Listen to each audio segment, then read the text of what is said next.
இயேசு கிறிஸ்துவின் நாமத்தில் உங்கள் அனைவரையும் அன்போடு வாழ்த்துகிறேன். நாம் படிக்க இருக்கிற பாடத்தின் பெயர் கிறிஸ்துவின் சரீரமாகிய திருச்சபை.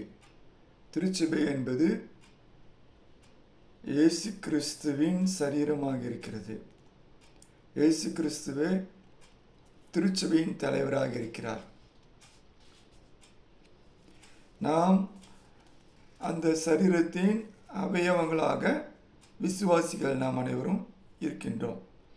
ஆகவே இந்த பாடம் கிறிஸ்துவின் சரீரமாகிய திருச்சபையில் உண்மையுள்ள ஊழியக்காரராக பணியாற்றவும், திருச்சபை சரியாக நிர்வகிக்கவும், திருச்சபையின் ஊழியங்களை சரியாக செய்யவும் தேவன் தமது கிருபையை இந்த பாடத்தின் மூலமாக நமக்கு கொடுப்பாராக.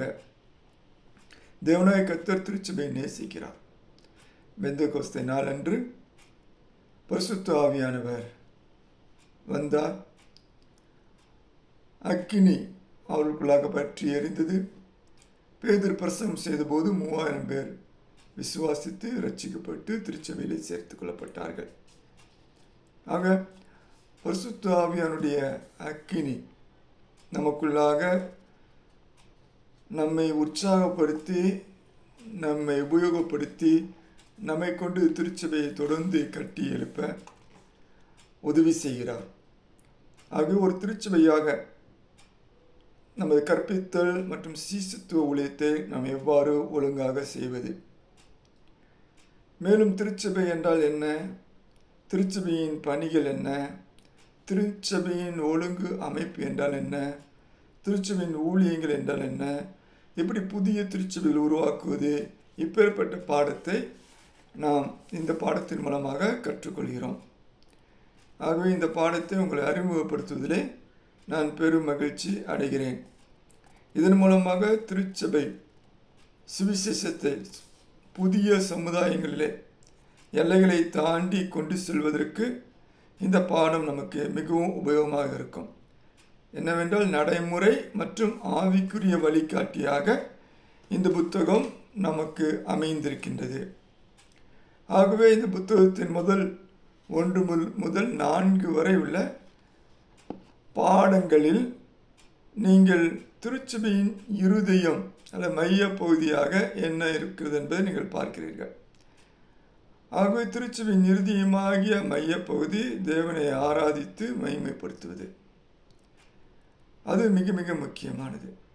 அதை தொடர்ந்து திருச்சபையின் மைய பகுதியாக இருப்பது திருச்சபை விசுவாசிகள் தேவனோடும் ஒருவரோடும் ஐக்கியமாக இருப்பது. அதற்காக கர்த்தருடைய பந்தி, ஞானஸ்நானம் போன்ற நியமனங்களை திருச்சபை தொடர்ந்து கடைபிடிக்கின்றது. அது மாத்திரமல்ல, திருச்சபையினுடைய சேவை பணிகள் திருச்சபை விசுவாசிகளுக்கும் திருச்சபை மூலமாக சமுதாயத்துக்கும் திருச்சபை செய்கின்ற பணிகள், அப்படி பணிகள் செய்யும்போது திருச்சபை மக்களுடைய வரங்களை கண்டறிந்து அதற்கேற்ற வேதாகம தலைமைத்துவத்தை பின்பற்றுகிற போதகர்கள், ஊழியர்கள். இது 1 முதல் 4 வரை உள்ள பாடங்களிலே இந்த பாட புத்தகத்தின் மூலமாக நீங்கள் கற்றுக்கொள்ளலாம்.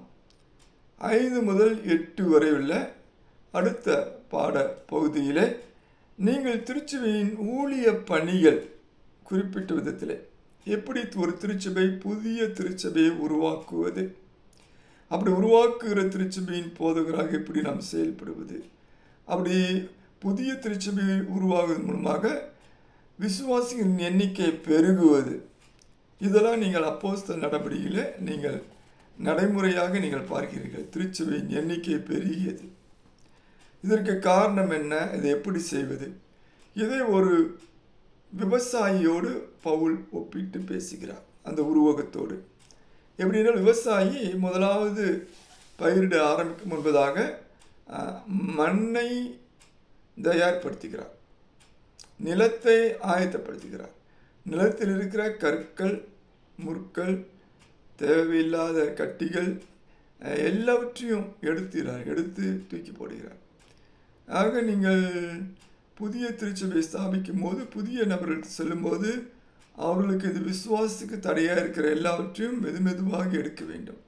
அதை களையாமல் நீங்கள் அதிலேயே அப்படியே நீங்கள் விவசாயத்தை பண்ண முடியாது. அது விவசாயியின் உவமையிலிருந்து நீங்கள் கற்றுக்கொள்கிறீர்கள். ரெண்டாவது நீங்கள் பார்க்கிற காரியம், அதை நன்றாக விவசாயத்தை உழுது அதுள்ள எல்லா தேவையில்லாத எடுத்த பிறகு இப்பொழுது அதில் நடுகிற பணியை அவர் செய்கிறார். விதையை நடுகிறார். விதை என்பது வேதவசனம். அதை நடுவது, அதை நடுகிற பணியை அவர் செய்கிறார். அந்த நடுகிற பணியின் மூலமாக அந்த அந்த விதை நிலத்தில் இருந்து ஏற்ற காலத்தில் விளைவதற்கு உபயோகமாக இருக்கும். அது நடும்போது நீங்கள் அதற்கு நட்ட பிறகு தேவையான தண்ணீரை பாய்ச்ச வேண்டும். மூன்றாவது காரியம் தண்ணீர், அல்லது பாத்தி கட்டி சரியாக அதற்கு தண்ணீர் செல்ல வேண்டும், பராமரிக்க வேண்டும். அது வளரும் போது சரியான விதத்தில் அதை பராமரிக்க வேண்டும், அதை பாதுகாக்க வேண்டும். அந்த நிலத்தில் இருக்கிற பயிர்கள் வளரும்போது அதற்கு தேவையான உரங்களை போட வேண்டும். அதற்கு தேவையான எல்லா பாதுகாப்பையும் நன்மையான காரியத்தை செய்து கண்ணும் கருத்துமாய் பராமரிக்கும் போது ஒரு காலம் வரும், அப்பொழுது நீங்கள் அறுவடை செய்கிறீர்கள். இன்றைக்கி புதிய ஆத்துமாக்கள் அல்லது புதிய திருச்சபை உருவாக்கத்தில் இன்றைக்கு போன உடனே அடுத்த ஒரு சில வாரங்களிலே மாதங்களிலே பெரிய திருச்சபை உருவாக வேண்டும், நிறைய பேர் வர வேண்டும் என்கிற ஆசை பொதுவாக போதகர்களுக்கு ஊழியர்களுக்கு உண்டு. ஆனால் விவசாயியினுடைய உருவத்திலிருந்து நீங்கள் என்ன கற்றுக்கொள்கிறீர்கள்? அவர் பொறுமையோடு சில காலம் நிலத்தை பயன்படுத்துகிறார், அதுக்கு பிறகு அதை பயிரிடுகிறார், அதுக்கு பிறகு அதை பாதுகாத்து பராமரிக்கின்றார், அதுக்கு பிறகு அதை அறுவடை செய்கின்றார்.